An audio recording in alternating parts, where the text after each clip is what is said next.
Gecenin karanlığı çökür üstüme, yollar dumanlı, menzil görünmür. Bir ümid aradım öz dahilimde, ama bu yüreğde ağrı sönmür. Gözlerim dalıp uzak üfüklere, geçmişin kölgesi düşür izime.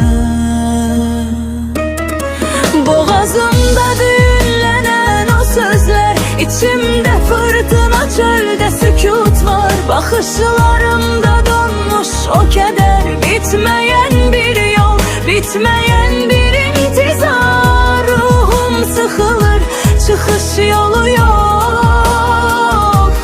Her ahdımımda biraz daha bitiren.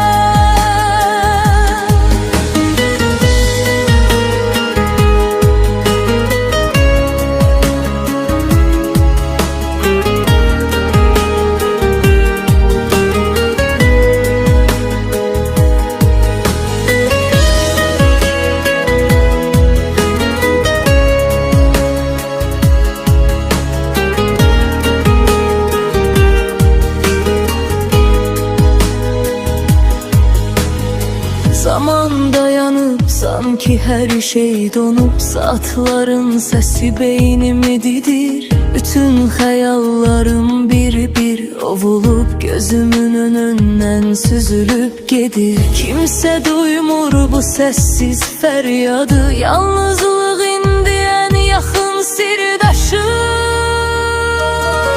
Boğazımda düğünlenen o sözler, içimde fırtına, çölde sükut var. Bakışlarımda donmuş o keder, bitmeyen bir yol, bitmeyen bir intizar. Ruhum sıkılır, çıkış yolu yok. Her ahdımımda biraz daha itiden.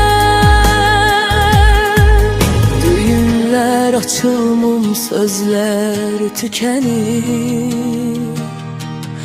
Küleyler aparır menden məni. Sessizliğe bürünüp kalmışam belə, bitmeyen bu gecenin içinde.